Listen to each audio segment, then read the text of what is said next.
तेणु निज भितरे नूतनत्वर संधान. There can be a new consciousness in the sense of an awakeness to something deeply significant to oneself, of which one was not previously aware.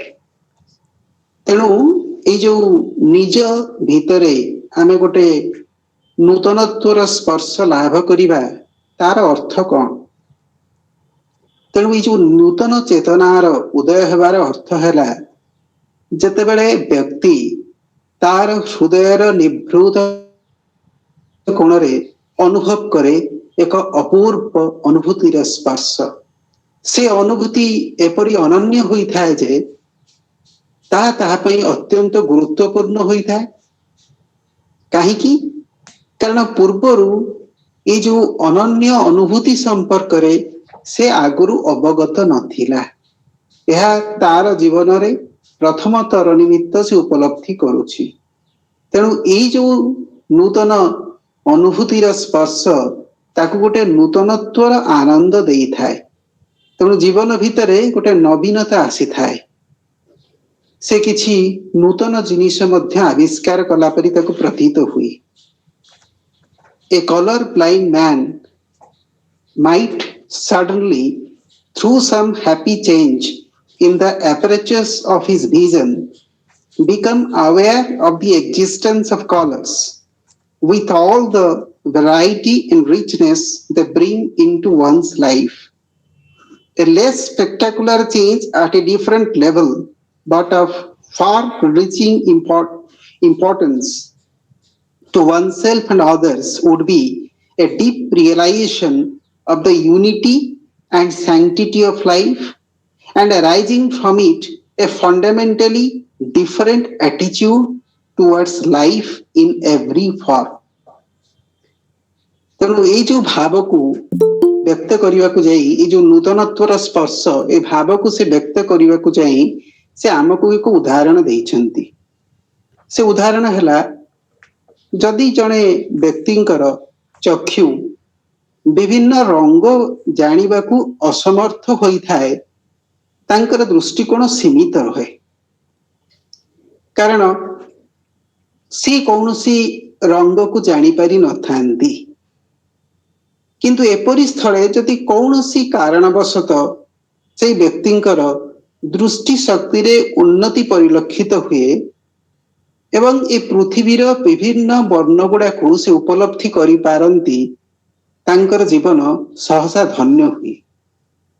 कारण विभिन्न ये जो वर्ण गुड़ाकर विविधता अछि तार अनुपमता अछि ताहा से व्यक्तिंकर जीवन को रसायनित करि थाए. तेणु दृष्टि शक्तिर ये जो परिवर्तन ए परिवर्तन को आमे चेतनार परिवर्तन सह मध्य तुलना करि परिबा नाही. कारण चेतनार परिवर्तन याठू आहुरी व्यापक होई थाए. कारण चेतनार परिवर्तन स्वाद होई थाए अनन्य.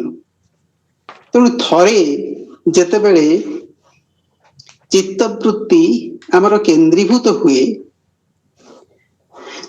जेतेबेले से व्यक्ति अनुभव करे ए समग्र सृष्टि होउची एक दिव्य सत्तार परिप्रकाश. तेणु ये सृष्टि कौन? ये सृष्टि होउची गोटिए दिव्य सत्ता तार भिन्न भिन्न परिप्रकाश. यार विविधता विषय रे तेणु नेक्स्ट लाइन ने कहिसंती there might dawn upon one's horizon some truth or law of nature or a fact of enormous significance which might invade, spread itself and occupy for a time whole of one's consciousness and thinking.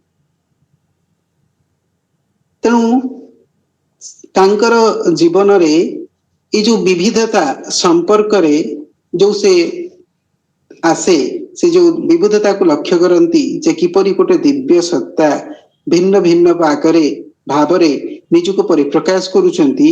किंतु से विविधता भितरे से गोटे ऐक्य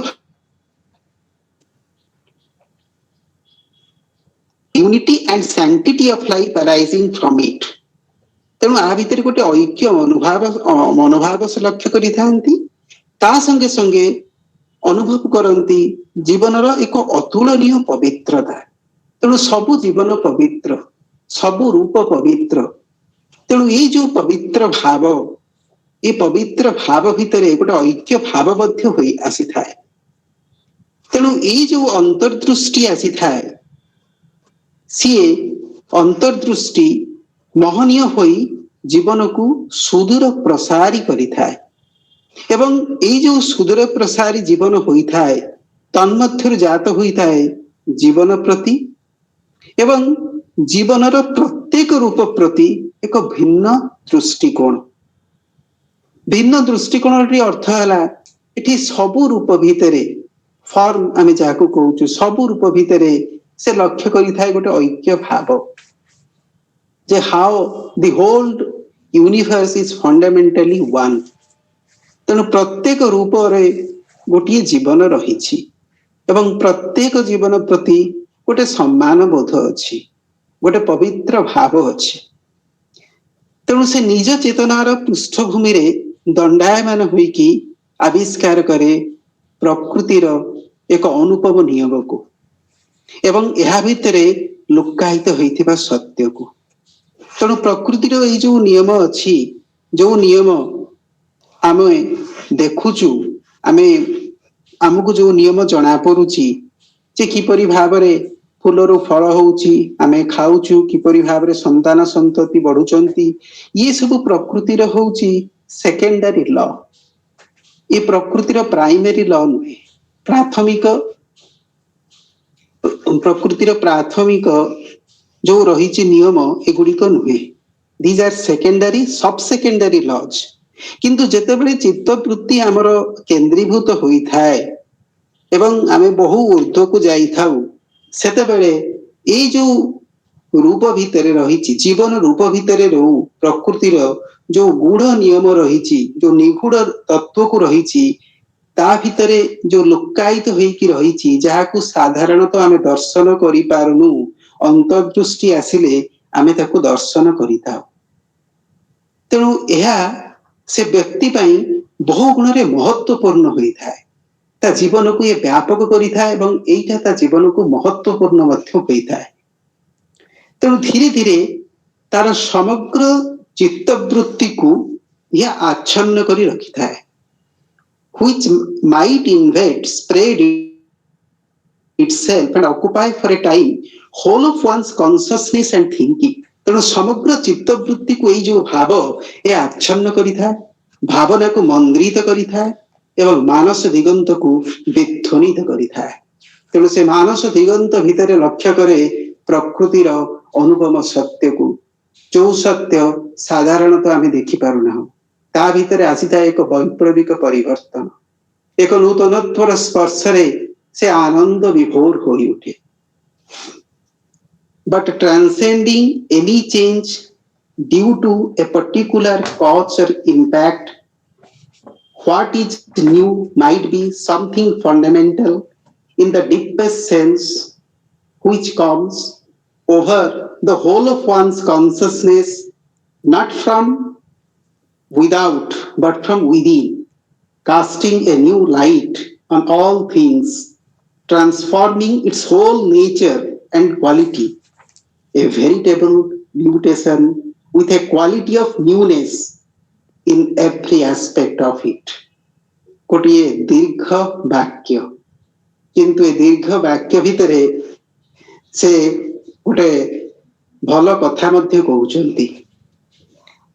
तेणु जेकोसी निर्दिष्ट कारण बा प्रभाव हेतु आम भितरे जो परिवर्तन अनुभूत होउची, सी परिवर्तन को आमे जतेबेले त्याग करी ऊर्ध्व को जीवाकू चेष्टा करू, से ऊर्ध्व को जीवार प्रयास को अत्यंत गभीरतार सहित जदि आमे तर्जमा करू, ताहा जना पड़िबो एहार अंतराळे अछि चेतनार एक मौलिक परिवर्तन।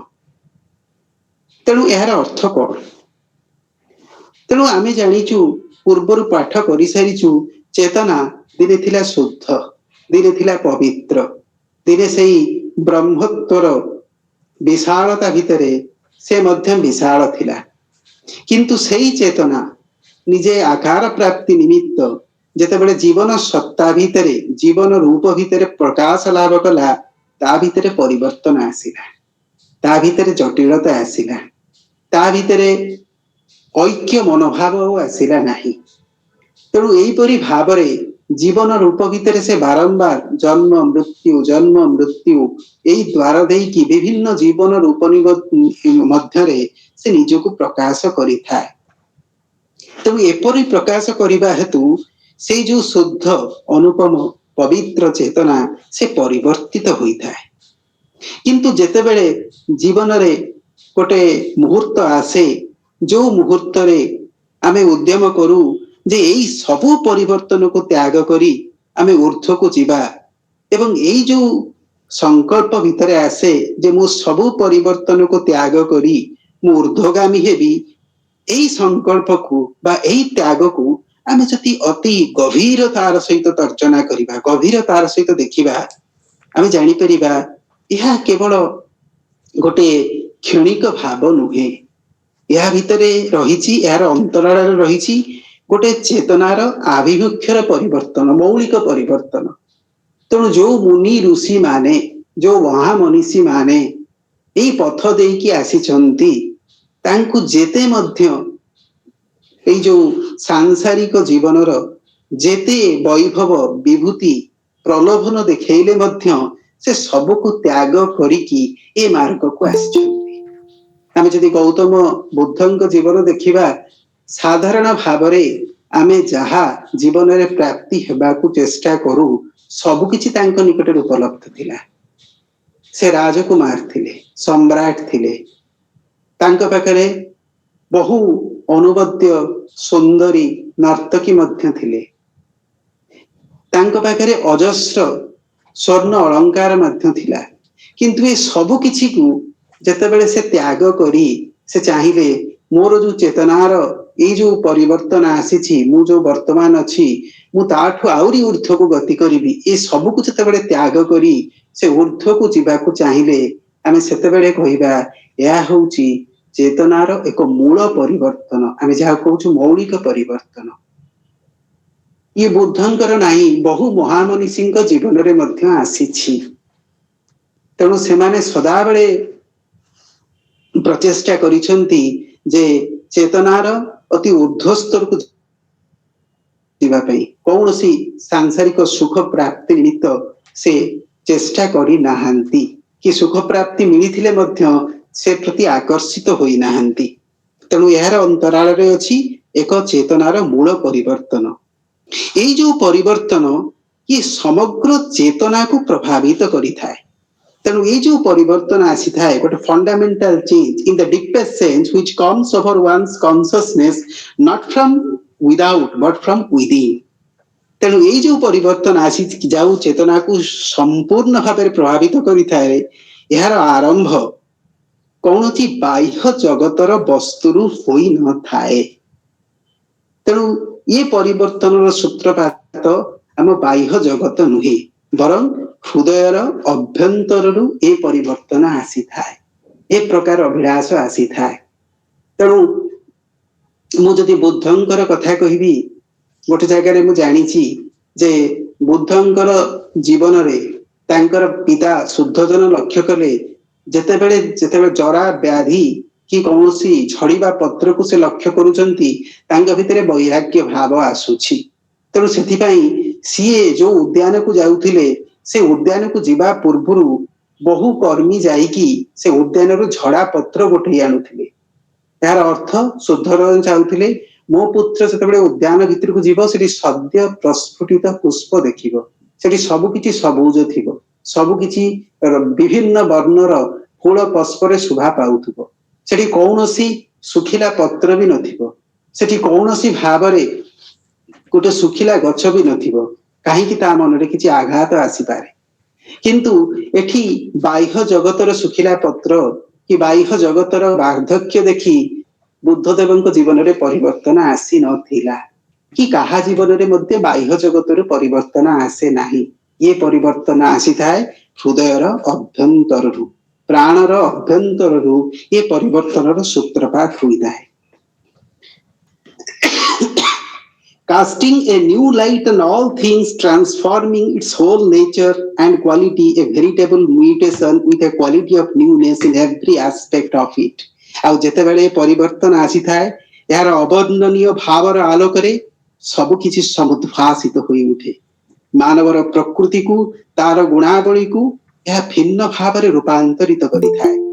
ଏହାର କୋଣ ଅନୁକୋଣରେ ଏକ ନୂତନତ୍ୱର ସ୍ପର୍ଶ ସହିତ ରହିଛି ଏକ ସତ୍ୟାନ୍ୱେଷୀ ଭାବର ଅନୁପମ ପରିବର୍ତ୍ତନ। ତେଣୁ ଇଏ ହେଉଛି ଏକ ସତ୍ୟାନ୍ୱେଷୀ ଭାବ। ଏ ଭାବ ଭିତରେ କୌଣସି ସାଂସାରିକ ଜୀବନର ପ୍ରତିଛବି ନାହିଁ। ଏ ଭାବ ହେଉଛି ମୁକ୍ତିର ଭାବ, ଏ ଭାବ ହେଉଛି ପ୍ରଶାନ୍ତିର ଭାବ, ଏ ଭାବ ହେଉଛି ନିର୍ଲିପ୍ତିର ଭାବ। The question is such a radical and extraordinary change a possibility? ତାପରେ ସେ ପ୍ରଶ୍ନ କରୁଛନ୍ତି ଯେ ଏପରି ଏକ ବୈପ୍ଳବିକ ଓ ଅସାଧାରଣ ପରିବର୍ତ୍ତନ କ'ଣ ସମ୍ଭବପର? The answer to the question would depend upon that man is, what man is, how he is constituted. ତେଣୁ ଏଇ ଯୋଉ ପ୍ରଶ୍ନର ଯଦି ଆମକୁ ଉତ୍ତର ପ୍ରଦାନ କରିବାକୁ ହବ ଯେ ଏଇ ଯୋଉ ଅସାଧାରଣ ପରିବର୍ତ୍ତନ କିପରି ଭାବରେ ସମ୍ଭବ, ତେବେ ଆମକୁ ଜାଣିବାକୁ ପଡ଼ିବ ମାନବ ଶରୀର କିପରି ଭାବରେ ଗଠିତ ହୋଇଛି, ଏହାର ଉପାଦାନ ଗୁଡ଼ିକ କ'ଣ। ତେଣୁ କିପରି ଭାବରେ ଆମର ମାନବ ଶରୀରକୁ ଗଠନ କରାଯାଇଛି। The possibility would exist only if he is a being of life and consciousness with a capacity for thought and not his body. ତେଣୁ ଏହି ପରିବର୍ତ୍ତନ ସେତେବେଳେ ସମ୍ଭବ ହବ ଯେତେବେଳେ ଆମେ ଗ୍ରହଣ କରିବା ମଣିଷ ହେଉଛି ଜୀବନ ଓ ଚେତନାର ଏକ ସୃଷ୍ଟି। ତେଣୁ ମଣିଷ ଜୀବନ ଚେତନାର ସମଷ୍ଟିର ଏକ ସୃଷ୍ଟି। ଏଇ ଯୋଉ ସ୍ଥୂଳ ଶରୀର ଆମର ରହିଛି, ଯୋଉ ଶରୀରକୁ ଧାରଣ କରିକି ଆମେ ଜାଗ୍ରତ ଅବସ୍ଥାରେ ରହୁଛୁ, ତେଣୁ ଏ ସ୍ଥୂଳ ଶରୀର ବ୍ୟତୀତ ତାର ଏକ ନିଜସ୍ୱ ଚିନ୍ତା କରିବାର ସାମର୍ଥ୍ୟ ଅଛି।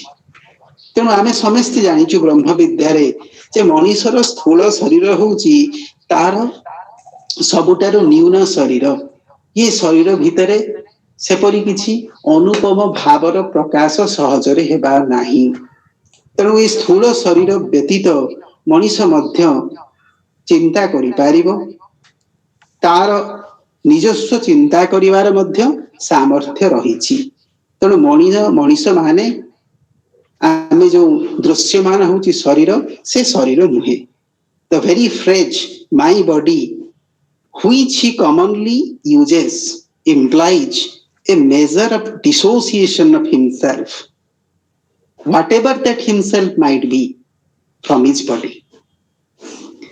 ତେଣୁ ଏଇ ଯୋଉ ବହୁ ସମୟରେ ଆମେ ଯେତେବେଳେ ଏଇ ସମାଜରେ କଥୋପକଥନ କରିଥାଉ, କଥାବାର୍ତ୍ତା କରିଥାଉ, ଆମ ଭିତରେ ଗୋଟେ ବାକ୍ୟାଂଶ ବାରମ୍ବାର ବ୍ୟବହାର କରିଥାଉ, ମୋର ଶରୀର ରୋଗଗ୍ରସ୍ତ ହୋଇଛି, ମୋର ଶରୀର ଏପରି ହେଇଛି, ମୋର ଶରୀରର ଏପରି ଭାବରେ ହବାର ଥିଲା।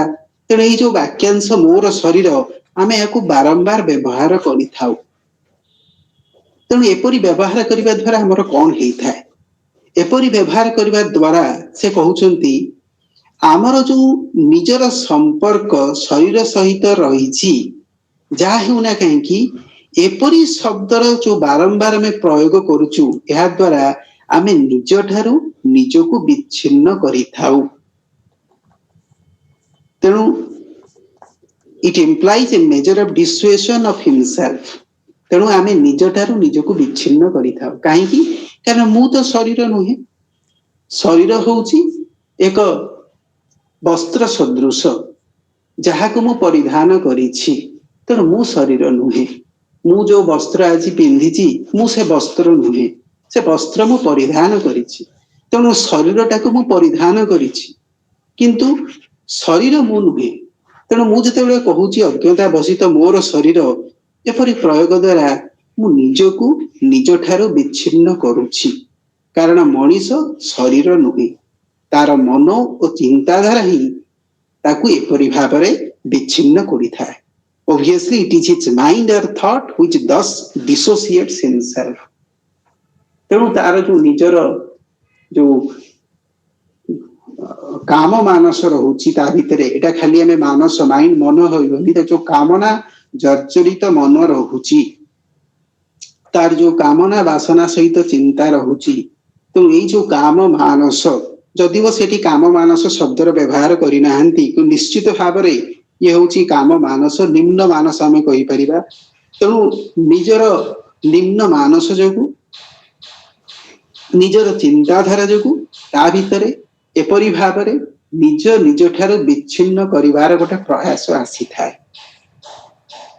Those who hold the view, there are very many who do so, that the mind is merely an epiphenomenon or product of brain activity, must see the paradox and irony which lie in the fact that the mind, which issues a purely subjective product or thought, which is an effect of molecular motion, instinctively assumes that it owns the body and brain.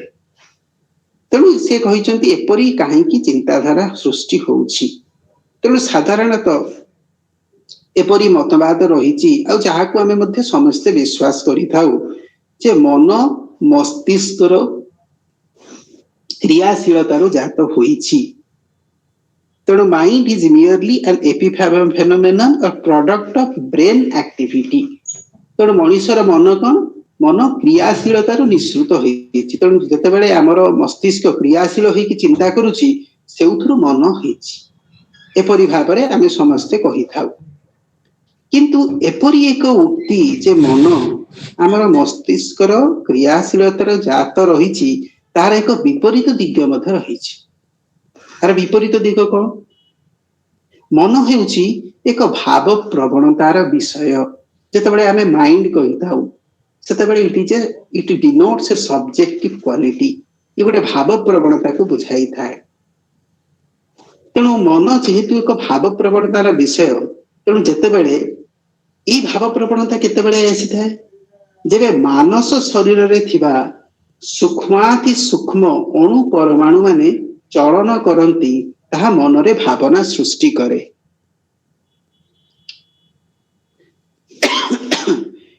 ତେଣୁ ଭାବନା ମନରେ କେମିତି ସୃଷ୍ଟି ହଉଛି? The mind which issues is purely subjective product or thought, which is an effect of molecular motion, instinctively assumes it owns the body and mind. ତେଣୁ ଆମେ ସମସ୍ତେ ଜାଣିଛୁ ମନର ମଧ୍ୟ ଗୋଟେ ଶରୀର ରହିଛି, ଆମେ ଯାହାକୁ ମାନସ ଶରୀର ବୋଲି କହିଥାଉ। ତେଣୁ ମାନସ ଶରୀରରେ ଯୋଉ ସବୁ ରହିଛି ସୂକ୍ଷ୍ମାତି ସୂକ୍ଷ୍ମ ଯୋଉ ଅଣୁ ପରମାଣୁ ମାନେ ଅଛନ୍ତି, ସେଇ ମାନସ ଶରୀରର ଅଣୁ ପରମାଣୁ ମାନେ ଯେତେବେଳେ ଚଳନ କରିଥାନ୍ତି, ତାହା ମନରେ ଭାବନା ସୃଷ୍ଟି କରିଥାଏ।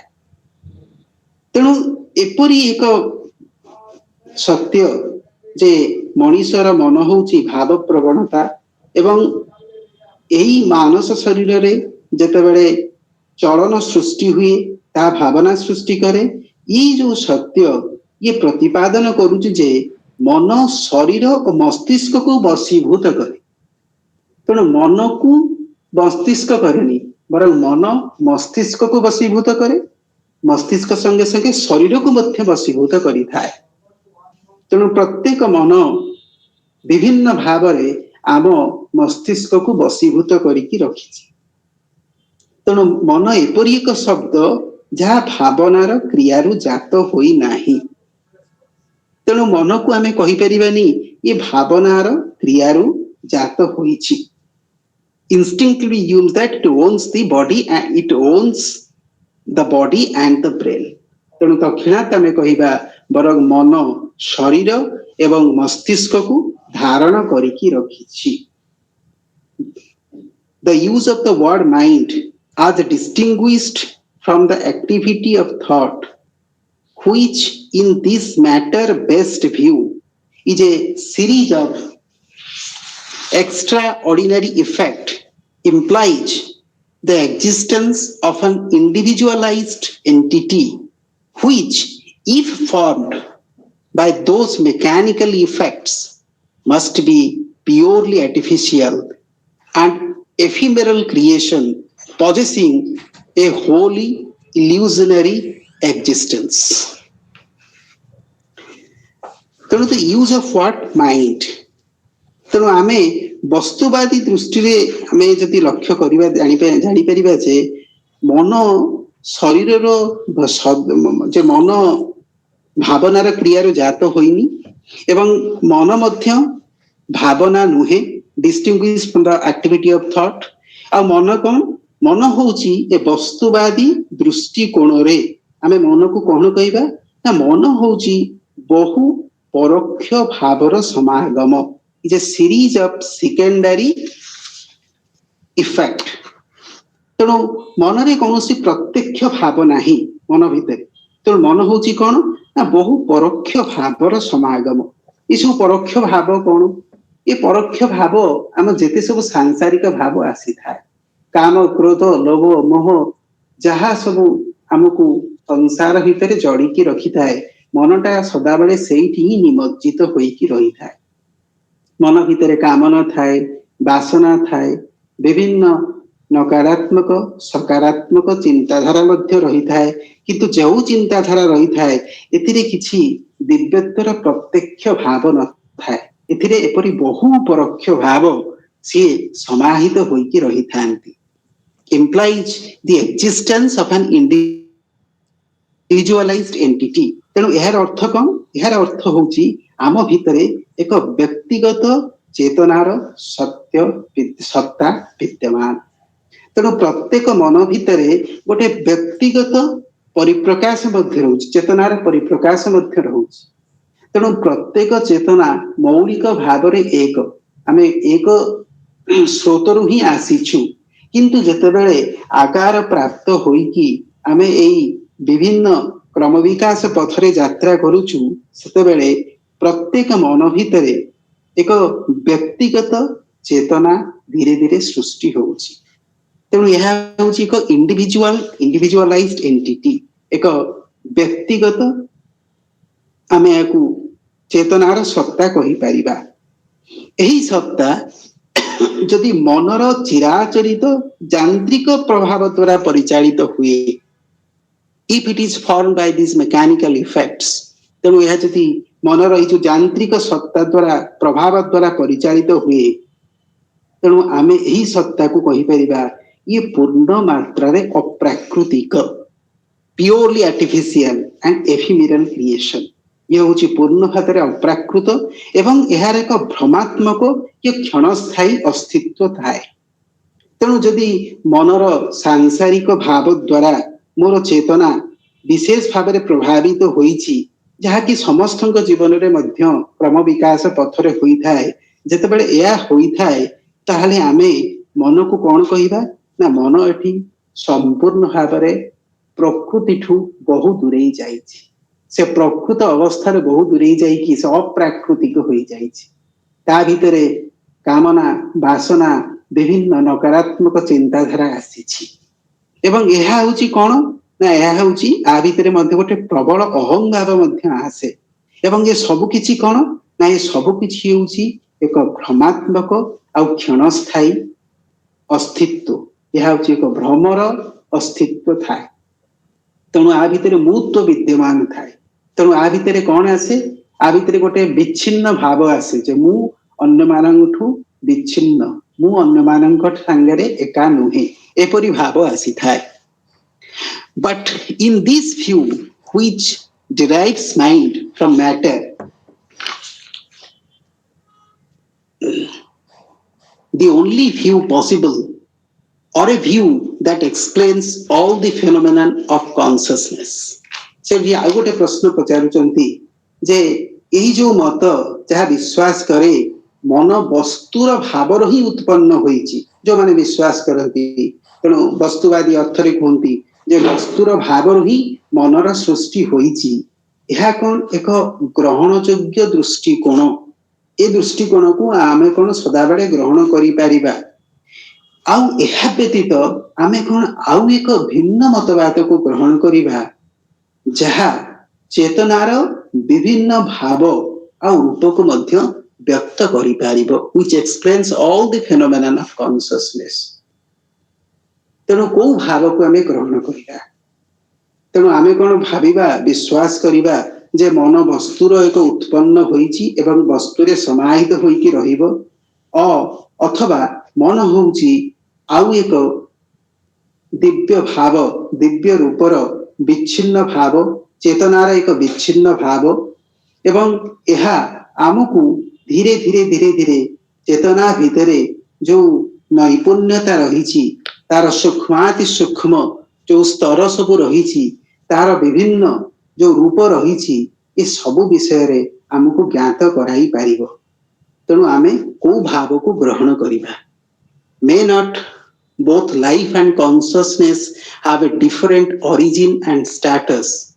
However much they need a material organization as a vehicle and instrument. तेणु उभय जीवन और चेतना तेणु ये जीवन और चेतना उभय जीवन और चेतना यार भिन्न उत्पत्ति और स्थिति न थाई पारे तेणु आमे कदापि कहि परिबानी चेतना और जीवन सेमानकर उत्पत्ति भिन्न सेमानकर स्थिति भिन्न जीवन होउची गोटे आउ किछि भाव चेतना होउची मध्य आउ किछि भाव तार उत्पत्ति और स्थिति भिन्न आमे यह कहि परिबा नाही उभय जीवन और चेतना भिन्न उत्पत्ति और स्थिति न थाई पारे जदियो उभय स्थूल शरीर को एक जंत्र बा माध्यम भाव में व्यवहार करिवार आवश्यकता को उपलब्धि करंती तेणु समस्ते एई उभय चेतना एवं जीवन मध्य जीवन कहिले हमें कौन बुझू जीवन कहिले हमें बुझिबू चेतनार एक व्यक्तिगत सत्ता जो चेतना दिव्य चेतना गोटे आकार प्राप्ति होई की परिवर्तित होई की गोटे जीव सत्ता रे धीरे धीरे मुक्ति लाभ करूची तेणु जीवन और चेतना उभय गोटे स्थूल शरीर आवश्यकता को उपलब्धि करती कारण ये स्थूल शरीर माध्यम से निजे निजर नैपुण्यता को प्रकाश करिथांती तेणु उभय जदियो स्थूल शरीर आवश्यकता को उपलब्धि करती किंतु उभयंकर उत्पत्ति और स्थिति यह कदापि भिन्न होई परिबो नाही this is in fact what might call the theosophical as it is also the ancient view to some few at different times a law of personal experience which takes into account the nature of the human consciousness and the existence of faculties far transcending the brain process and also the freedom that this consciousness can achieve within itself arising above every form of matter we know and matter based determinism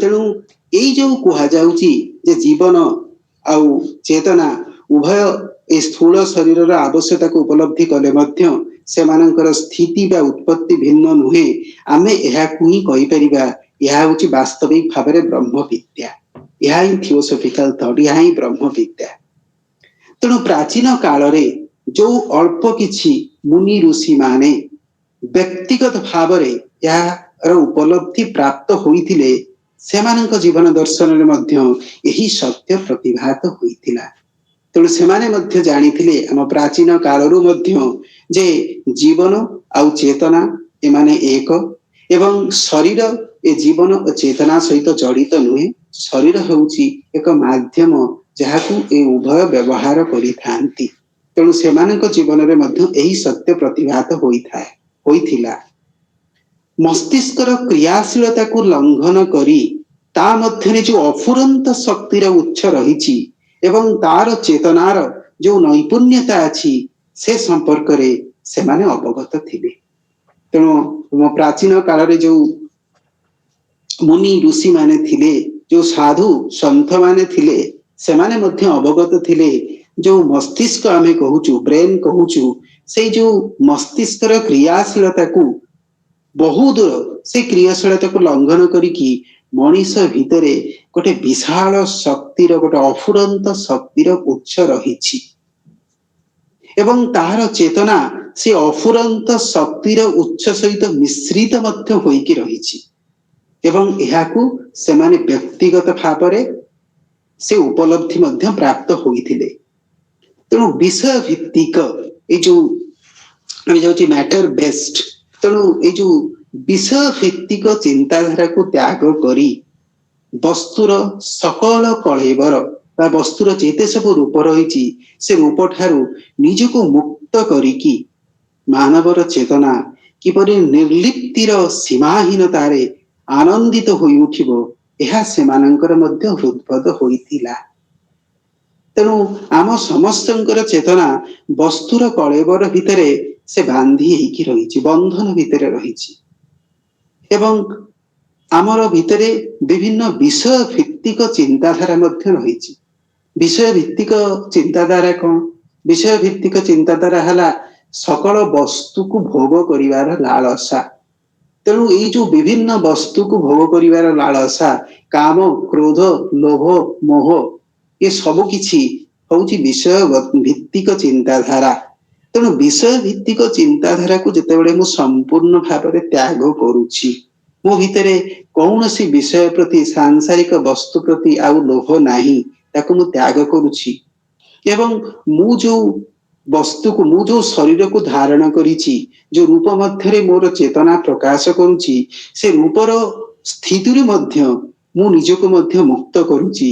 ଏପରି କରିସାରିଲା ପରେ ତାପରେ ଯାଇକି ମାନବର ଚେତନା ଗୋଟେ ନିର୍ଲିପ୍ତିର ସୀମାହୀନତାକୁ ଉପଲବ୍ଧି କରିପାରିବ ଏବଂ ଯେତେବେଳେ ସେ ନିର୍ଲିପ୍ତିର ସୀମାହୀନତାକୁ ଉପଲବ୍ଧି କରିପାରିବ, ଜୀବନ ମୁକ୍ତ ହୋଇପାରିବ, ତାର ପ୍ରାଣ ଆନନ୍ଦିତ ହୋଇ ଉଠିବ। ଏବଂ ଏଇ ସବୁ କିଛି ସେଇ ମୁନି ଋଷିଙ୍କର ମଧ୍ୟ ଉପଲବ୍ଧି ହୋଇଥିଲା। ପ୍ରାଚୀନ କାଳରେ ସେମାନେ ମଧ୍ୟ ଏହାର ହୃଦବୋଧ ସେମାନଙ୍କର ହୋଇଥିଲା। Each man then his mind, and if so, of what nature is that mind? ତେଣୁ ଦ୍ୱିତୀୟ ପ୍ରଶ୍ନ ହେଲା ଯେ ମଣିଷ କହିଲେ କଣ ମନକୁ ବୁଝାଏ? Each man then his mind. ଆଉ ଯଦି ମଣିଷ କହିଲେ ଆମେ ମନକୁ ବୁଝାଏ, ଯଦି ଏହା ସତ୍ୟ ହୋଇଥାଏ, ତେବେ ମନର ପ୍ରକୃତି କଣ? କାହାକୁ ଆମେ ମନ କହିବା? What nature is that mind? ତେଣୁ ଏଇ ଯୋଉ ମନକୁ ଆମେ କହୁଛୁ, ସେ ମନ କଣ? ଏହାର ସ୍ୱରୂପ କଣ? ଏହାର ପ୍ରକୃତି କଣ? ଏହାର ଉପାଦାନ କଣ? Obviously, the mind is an energy which at every point of its action exhibits consciousness with all its implied capacities in some degree or other. ତେଣୁ ନିଶ୍ଚିତ ଭାବରେ ଓଭିୟସଲି ଆମେ କହିପାରିବା, ନିଶ୍ଚିତ ଭାବରେ ମନ ହେଉଛି ଏକ ଶକ୍ତି ଏବଂ ଏଇଟା କିପରି ଶକ୍ତି? ଏହା ଏପରି ଗୋଟେ ଶକ୍ତି ଯିଏ ପ୍ରତ୍ୟେକ କାର୍ଯ୍ୟରେ ଚେତନାରେ ଅନୁଭୂତ ହେଉଥିବା ବିଭିନ୍ନ ଗୁଣାବଳୀକୁ କିଛି ମାତ୍ରାରେ ପ୍ରକାଶ କରିଥାଏ। ତେଣୁ ମନ ସଦାବେଳେ ଚାହିଁ କଣ ନା, ମନ ହେଉଛି ଏପରି ଏକ ଶକ୍ତି ଯୋଉ ଶକ୍ତି ତାର ସମସ୍ତ କିଛି ଜ୍ଞାନ, ତାର ସମସ୍ତ କିଛି ନୈପୁଣ୍ୟତା ସେ ଚେତନାରେ ଯୋଉ ଗୁଣାବଳୀ ରହିଛି ସେ ଗୁଣାବଳୀରୁ ହିଁ ପ୍ରାପ୍ତ ହୋଇଥାଏ ଏବଂ ମନ ତାର ବିଭିନ୍ନ କାର୍ଯ୍ୟକଳାପରେ, ମନର କାର୍ଯ୍ୟକଳାପ ହେଲା ଚିନ୍ତା କରିବା, ସେ ଶରୀରକୁ ବିଭିନ୍ନ କାର୍ଯ୍ୟ କରିବା ନିମିତ୍ତ ପ୍ରେରଣା ଦେବା। ତେଣୁ ଏହାର ବିଭିନ୍ନ, ଏହା ହେଉଛି ମନର କାର୍ଯ୍ୟ। ତେଣୁ ଏହାର ବିଭିନ୍ନ କାର୍ଯ୍ୟରେ it exhibits consciousness with all its implied capacities to some degree or other. ତେଣୁ ମନ ଚେତନାରେ ଅନୁଭୂତ ହୋଇଥିବା କିଛି ମାତ୍ରାରେ, ସେ ମାତ୍ରା କାହା ପକ୍ଷରେ ଅଧିକ ହୋଇପାରେ, କାହା ପକ୍ଷରେ କମ ବି ହୋଇପାରେ। ତେଣୁ କିଛି ମାତ୍ରାରେ ତାର କ୍ରମ ବିକାଶକୁ ଧାରଣ କରିକି ସେ କିପରି ତା ଭିତରେ ଇଭଲ୍ୟୁସନ ହେଇଛି, ସେ କ୍ରମ ବିକାଶକୁ ଧାରଣ କରିକି ମନ କିଛି ମାତ୍ରାରେ ଚେତନାରେ ଯୋଉ ଶକ୍ତି ଗୁଡିକ ଅନୁଭୂତ ହଉଛନ୍ତି, ସେଇ ଶକ୍ତି ଗୁଡିକ, ସେଇ ଗୁଣାବଳୀ ଗୁଡିକକୁ ସେ ପ୍ରକାଶ କରିବାକୁ କାର୍ଯ୍ୟ କରିଥାଏ କି ପ୍ରକାଶ ମଧ୍ୟ କରିଥାଏ।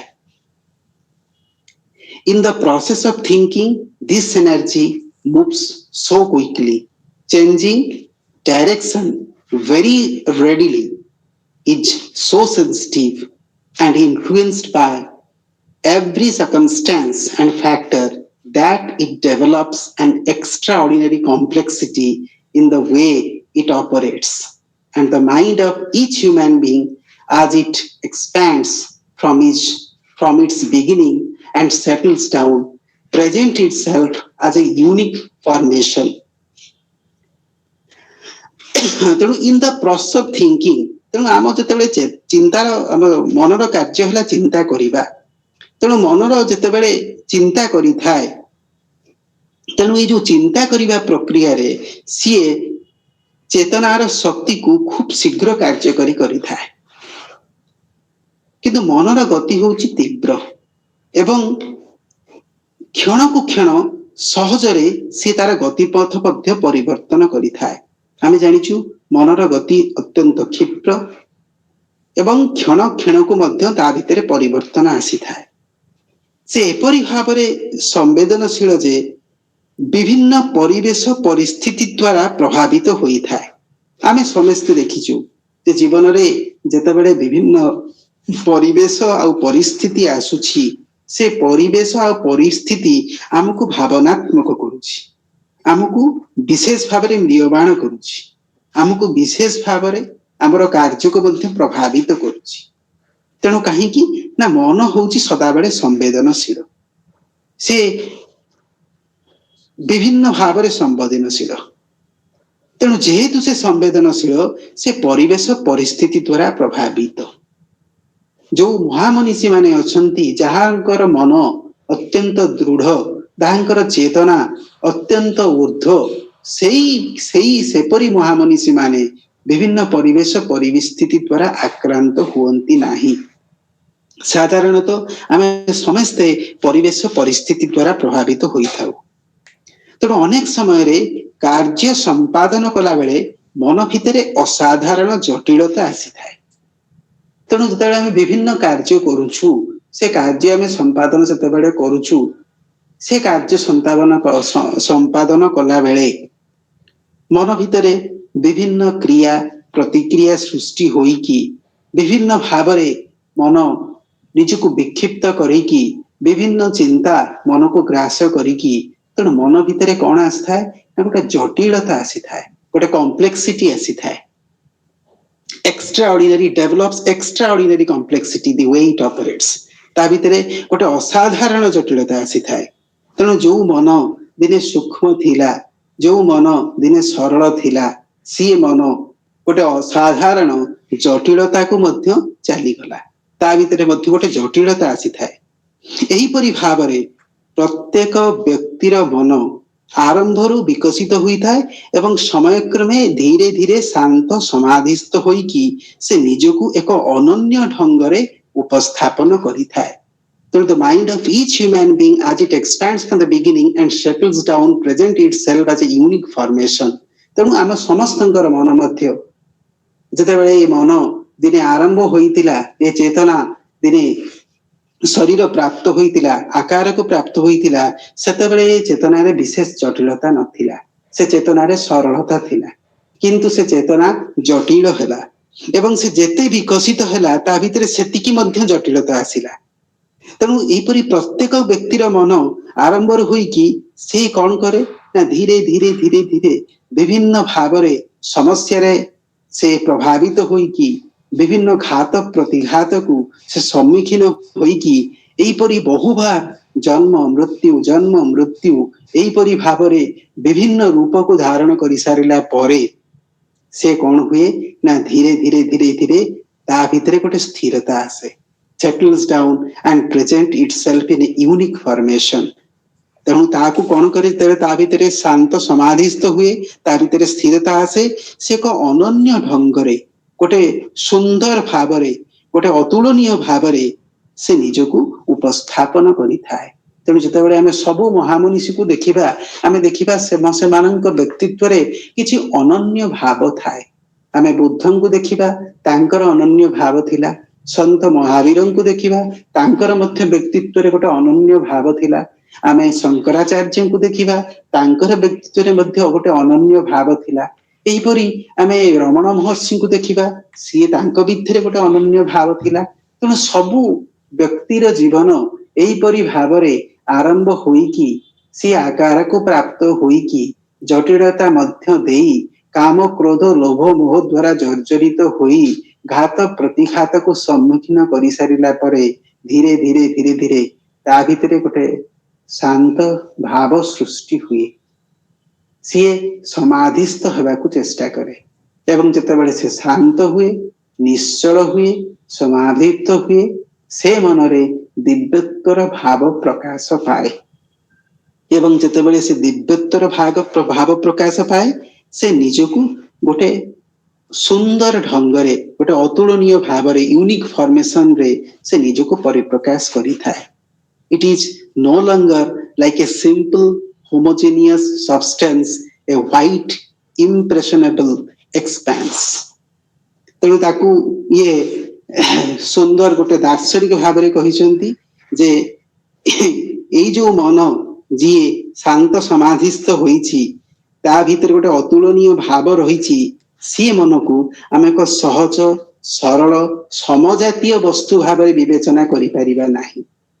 ତେଣୁ ଆମ ମନ ଭିତରେ କିଛି ସମଜାତୀୟତା ଥାଇପାରେ, କାମ କ୍ରୋଧ ଲୋଭ ମୋହର କିଛିଟା ସାଧାରଣ ଭାବ ଥାଇପାରେ, କିନ୍ତୁ ସେମାନଙ୍କର ମନ ଭିତରେ ସିଏ ସରଳତା କି ସମଜାତୀୟତା ନାହିଁ। ଏହି ଭାବରୁ ନାହିଁ, ସେମାନଙ୍କର ମନ ଇଏ ସବୁକି ଲଙ୍ଘନ କରିକି ଯାଇଛି। ତେଣୁ ବସ୍ତୁ ଭାବରେ ତେଣୁ ଗୋଟେ ସମଜାତୀୟ ବସ୍ତୁ ଭାବରେ ହୋମୋଜେନିୟସ୍ ସେ କହୁଛନ୍ତି, ସେପରି ଭାବରେ ଆମେ ଏହି ମହାମନୀଷୀ ମାନଙ୍କର ମନକୁ ବିବେଚନା କରିପାରିବ ନାହିଁ, ଯାହା ମଧ୍ୟରେ ଥାଏ ଏଇ ଯୋଉ ସମଜାତୀୟ ସେ କହୁଛନ୍ତି ଯେ ମନ, ସିଏ ମନ ଭିତରେ ଥାଏ ବହୁ ବିବର୍ଣ୍ଣ ଭାବର ଆଲକ୍ଷ୍ୟ। ଆମ ଭିତରେ ଯୋଉ ଭାବ ରହିଛି ସେ ଭାବରେ ଏତେ ବୈଭବତା ନାହିଁ, ସେ ଭାବରେ ଏତେ ବିଭୂତି ନାହିଁ। ଗୋଟେ ସାଧାରଣ ଲୋକର ଜୀବନକୁ ନିକଟସ୍ଥ ରହିଲେ ଆପଣ ଯଦି ତାର କୌଣସି କଥୋପକଥନ ଶୁଣିବେ, ସେଥିରେ ଆପଣ କିଛି ବିଶେଷ ପ୍ରଭାବିତ ହେବେ ନାହିଁ। ସିଏ ସେଇ କାମ କ୍ରୋଧ ଲୋଭ ମୋହ ଭିତରେ ରହିଯାଇଛି। ତେଣୁ ସେ ଭାବ ହଉଛି ବିବର୍ଣ୍ଣ ଭାବ, ସେ ଭାବରେ ବୈଭବତା ନାହିଁ, ସେ ଭାବରେ ଭିନ୍ନତା ନାହିଁ। ତେଣୁ ଏପରି ଏକ ମନକୁ ଯିଏ ଶାନ୍ତ ସମାଧିସ୍ଥ ହୋଇଛି, ତାକୁ ଆମେ ଏକ ସାଧାରଣ ମନ ସହିତ ତୁଳନା କରିପାରିବ ନାହିଁ।